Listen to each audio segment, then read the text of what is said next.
Right, பாருங்க அடுத்த கேள்வி. ரெண்டாவது எஸ்ஸே.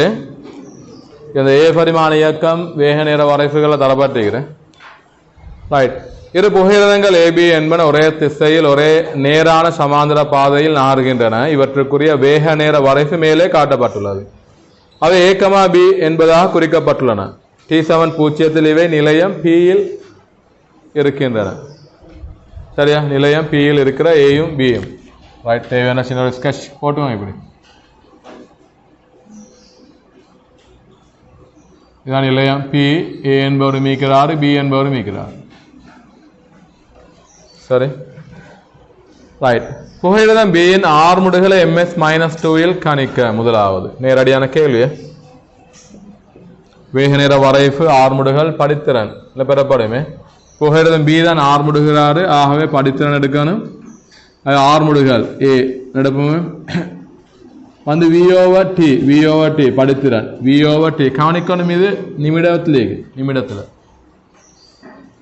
சரியா, இதில் மிஸ் ஆக வாய்ப்பிக்கிறது. அச்சுக்கல்ல நீங்கள் இது மிஸ் ஆனால் நிமிடம் பண்ணுறது எடுக்கலாட்டு சில நேரம் 50 கீழ் 10 டிரெக்டாக 5 போட வாய்ப்பிக்கிறது. இப்போ கவனமாக்கணும். இது 50 கீழ் 10 தர 60. அது வரும் 1 கீழ் 12 ms-2. சரிதானே, சுருக்கினா 5 கீழ் 1 கீழ் 12 ms-2. வரைவை பாவித்து புகையிரதம் பி ஆனது ஏ கடப்பதற்கும் நேரத்தை காண்க. முதல்ல பாருங்க, ஏ இவர் ஓயிலிருந்து ஆரம்பிக்கிறாரு. பி ஒரு இடைநிலை என்று பார்த்தா நீ இப்படி பாரு. ஏ முன்னுக்கு போய்த்திருப்பார், பி பின்னாலே பாரு. B T7 0.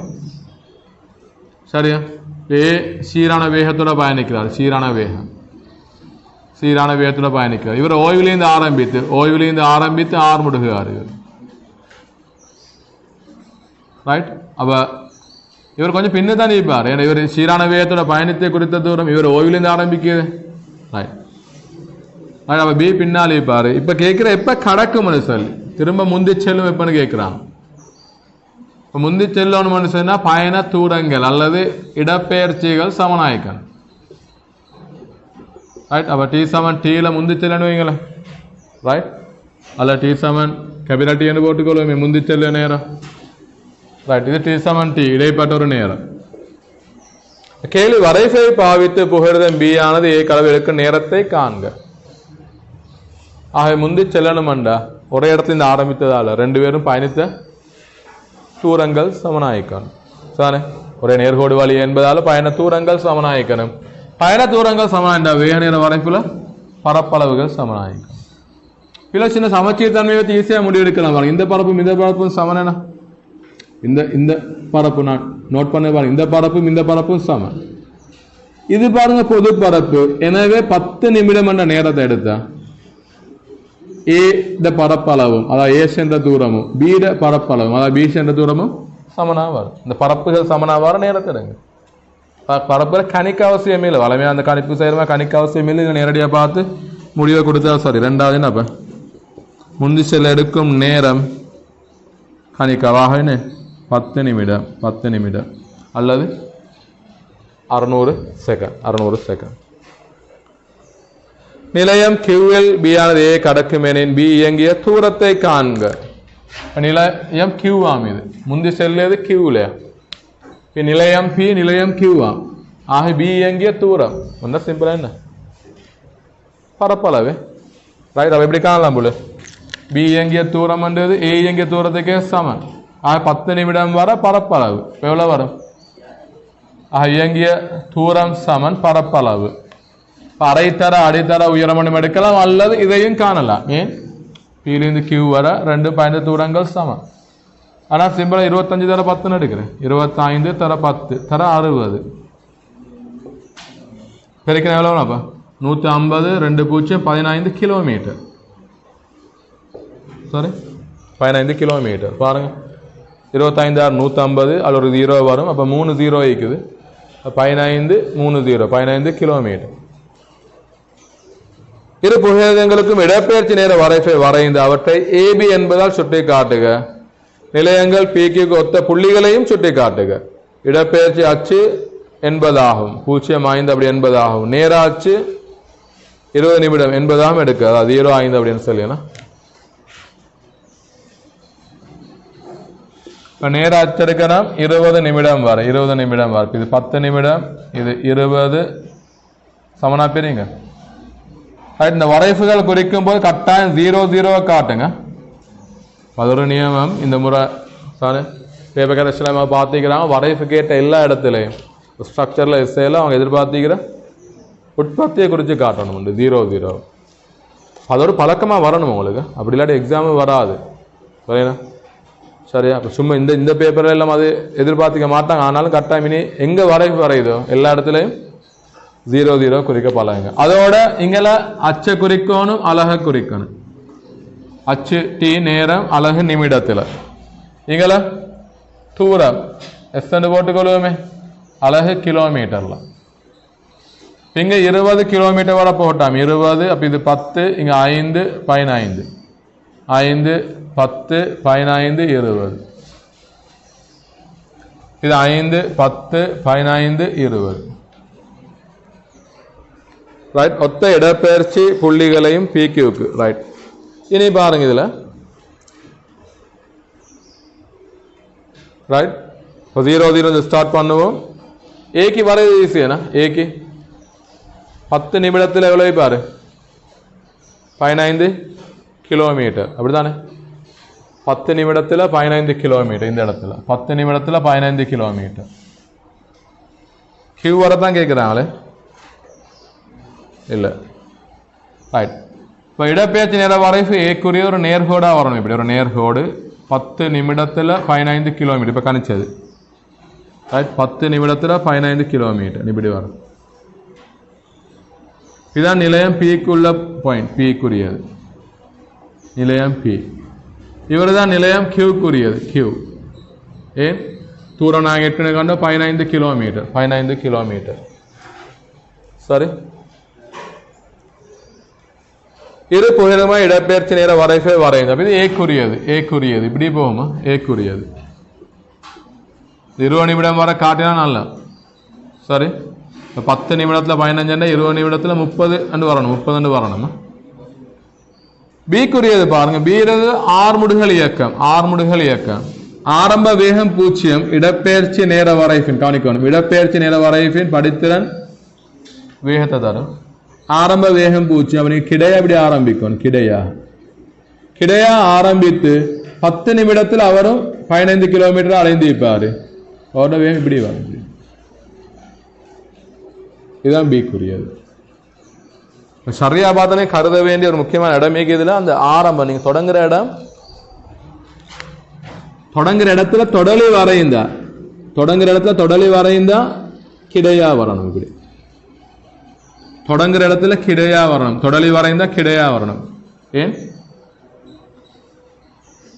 தொடங்கும் போது அதோட வேகம் என்ன 0 இடப்பெயர்ச்சி நேர வரைவை படித்திறன் வேகத்தை தரும் வேகம் 0 வாய்ந்த படித்திறனும் 0 ஆயிக்கணும் படித்திறன் 0 ஆயிக்கணும்டா வரைவு அல்ல தொடலி எக்ஸ் அச்சுக்கு சமாந்தரமா வரணும் நேராட்சி சமாந்தரமா வரணும் அதாவது வலை போட்ட நீங்க சும்மா இப்படி வரைவதை விட நான் கேட்க கவனிங்க இப்போ யாராவது இப்படி வரைந்தா அது சின்ன மிஸ்டேக் சின்ன மிஸ்டேக்கான தெரியல பெரிய மிஸ்டேக்கான தெரியல என்ன மிஸ்டேக் பிக்குரியது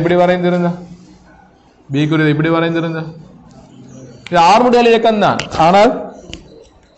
ஆனால் இவரத்தில் பாருங்க தொடலி வரைந்தா 0 இல்லை ஏதோ ஒரு பெருமானம் எனவே அவருடைய ஆரம்ப வேகம்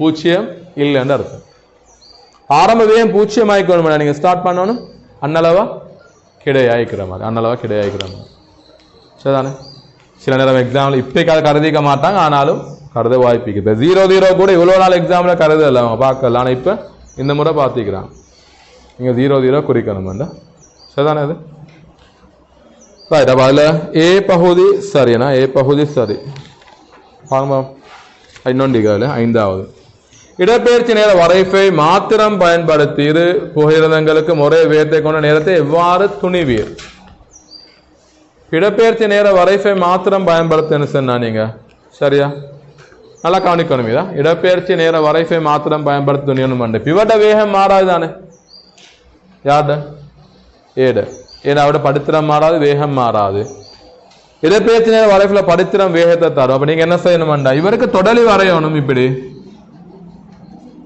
சரியா ரைட் உண்மை சரியாக வரைஞ்சது அவங்களுக்கு 5 நிமிடத்தில் வந்திருக்கும். இது 2 cross ஆகிய இடம் 5 நிமிடத்துல வேகங்கள் சமன் வந்திருக்கும். இதில் வரைந்தாலும் உங்களுக்கு இப்படி வந்திருக்கும். சரியா 5 நிமிடத்தில் இந்த 5 நிமிடத்தில் தொடலி வரைந்தா அந்த கோடு சரியா இவருக்கு சமாதானமாக வந்திருக்கும்.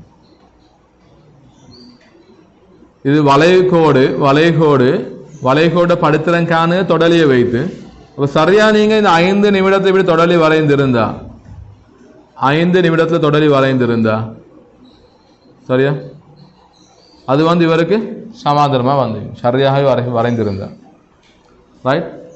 ஆகவே பாருங்க இதுக்கு சமாதானமாக வந்தா படித்திரங்கள் சமன். நான் பார்த்துக்கிறேன் வரைப்புகளை படிச்சுப்பீங்க தானே. சமாதானமாய்ந்த படித்திரங்கள் சமனாயிக்கும். படித்திரங்கள் சமனாய்ந்த வேகங்கள் சமனாயிக்கும்.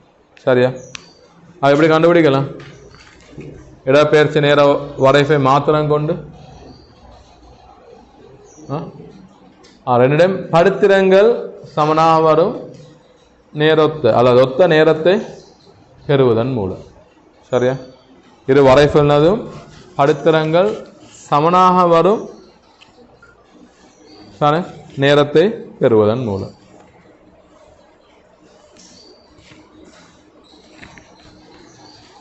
பி பகுதியும் பார்ப்போம். சின்ன ஒரு பகுதி அன்னைக்கு அதை முடிக்கலாம்னு நினைக்க குயிக்கா. சரியா பி பகுதியும் பார்ப்போம்.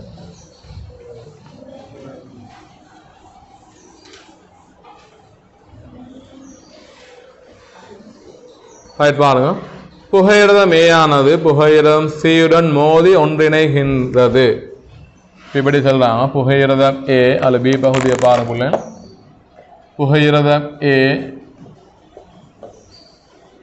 புகையிரதம் சியுடன் மோதி இப்படி ஒன்றிணைதான் சரியா ஒன்றிணைகின்றது. சரி மோதியைக்கு முன்னரும் மோதியைக்கு பின்னருமான ஏயின் வேக நேர வரைவு கீழே காட்டப்பட்டுள்ளது. பாருங்க 25 ms மைனஸ் அந்த வேக நேர வரைவு பெறலாம். மோதிகைக்கு பின் 20 ms மைனஸ் ஏயும் மீக்கிறோம் சியும் மீக்கிறோம் ரெண்டும் ஒன்றாக தான் இயங்குது. அப்ப மோதிகைக்கு பின்னர் ஏட வேகம் என்பது தொகுதியின் வேகமே தான். அதே போல 20 ms மைனஸ் 1 இது 25 ms மைனஸ் 1 இங்கால ஏட வேகம் 20 ms மைனஸ் 1 மோதிகைக்கு பின் ரெண்டு பேரும் ஒன்றிணைந்திருக்கிறதால தொகுதியின் வேகமும் 20 தான். அந்த வரைப்புலேருந்து அழகா பெறலாமா? இது இந்த வரைப்பு தான் தீக்கிறாங்க பாருங்க. 25 அப்படியே 20க்கு மாறுது 25 20 மாறுது. சரியா நேரம் ஒரு செகண்ட்ல நடக்குது. ஒரு செகண்ட்ல. முதலாம் கேள்வி மோதிகைக்கு முன்னர் சியின் வேகத்தை கணிக்க. சியின் வேகம் ரைட். அப்ப யூ எடுப்பமே சியின் வேகம் யூ சாரி யூ சியின் எடுப்போம். கீழே திணிவு MA MB பெருமானங்கள் தெரியும் எங்களுக்கு ரைட். புகையிரம் ஏயானது சீடம் மோதி ஒன்றிணைகின்றது. மோதிக்கு முன்னரும் பின்னரும் வேக நிற வரைப்பு காட்டப்பட்டுள்ளது. ஏயின் வேக நிற வரைப்பு ஏயின் திணிவு 10,000 சியின் திணிவு 8,000. அவங்களுக்கு எல்லாம் உந்தக்காப்பு தத்துவம் MAVA UA MCUC சமனாயிக்கும் MA plus MC into V. இப்போ 10,000 தர UA 25 8,000 தர UC காண வேண்டியது. ரெண்டையும் கூட்டினா 18,000 தர V 20. எல்லாத்துலையும் 3 0 கேன்சல் பண்ணலாம். இங்க வரும் 250 பிளஸ் 8 UC சமன் இங்க எவ்வளவு வரும் 360. 250 360 கழிச்சா 110. அப்ப UC 110 கீழ் 8 சுருக்கணும் எவ்வளோ 55 கீழ் 4 55 கீழ் 4 எனவே எவ்வளோ 13.75 ms மைனஸ் 1 13.75. அடுத்த நேரடியான கேள்வி நினைக்கிறேன். மோதிகைக்கு முன்னரும் மோதிகைக்கு பின்னரும் தொகுதியின் இயக்கப்பாட்டு சக்தியை காண்க.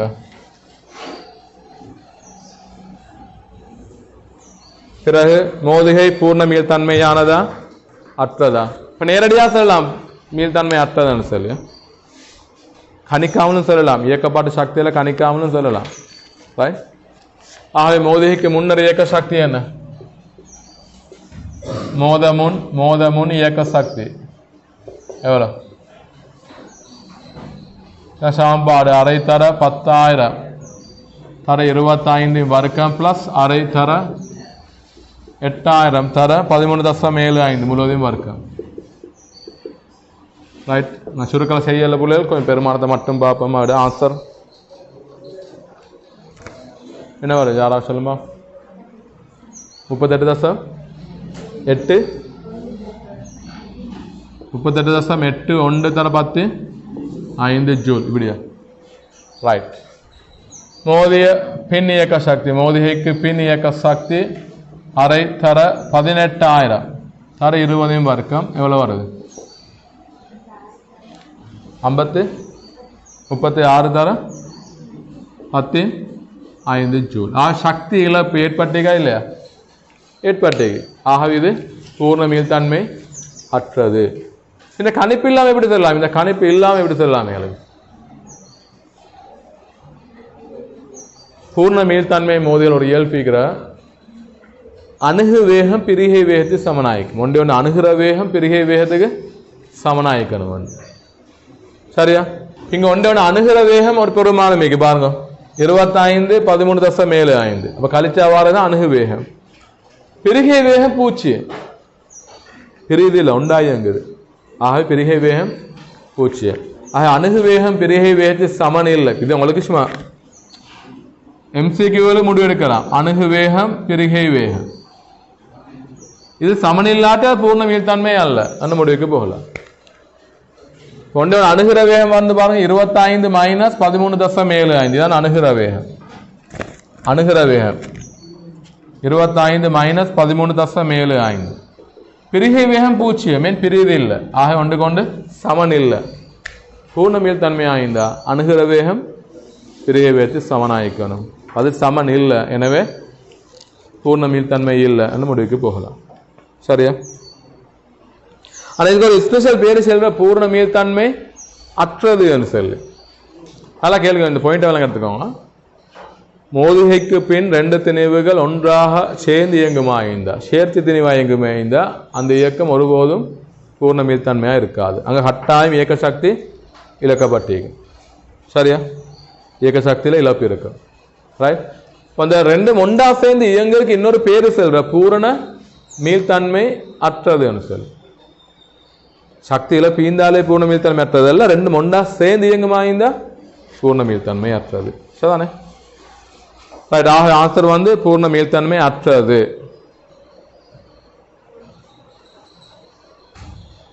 இந்த கடைசி பகுதி 4வது. புகையிரதம் சி ஓய்வில் இருந்தால் மோதுகையின் பின்னரான வேகம் வரைப்பு 2இல் உள்ள வேகத்தை விட கூடுதலா குறைவானதா சமமானதா? குறைவாய்க்கும் என ஆரம்ப உந்தம் என்று இல்லாட்டி மொத்த உந்தம் குறையும். மொத்த உந்தம் குறைந்தா இங்க இறுதி வேகமும் குறையும். சிக்கு ஒரு ஆரம்ப உந்தம் இல்லாட்டி மொத்த உந்தம் குறையும். உந்தம் காப்படையும். இங்க உந்தம் குறைந்தா இங்கேயும் உந்தம் குறையணும். சரியா? இங்க உந்தம் காப்படையும். அப்ப இங்க உந்தம் குறைந்தா இங்க உந்தம் குறையணும். அப்ப இங்க உந்தம் குறையணும்டா வேகம் குறையும். ஆகவே குறைவானதுன்னு வருமே. குறைவானது காரணம் தருக. சிஓவில் இருந்தால் ஆரம்ப உந்தம், ஆரம்ப மொத்த உந்தம் குறைவாக காணப்படும். கணிச்சதில் குறைவாக காணப்படும். எனவே இறுதி மொத்த உந்தமும் குறைவாக காணப்படணும். ஆகவே இறுதி வேகம் குறைவாக இருக்கும். இறுதி வேகம் குறைவாக இருக்கும். அதான் காரணம். அது சரிதானே? அந்த விஷயம் அதோட முடியுதுன்னா அதுக்கு மிச்சம் பெரிய ஒரு நேரம் போகல எங்களுக்கு.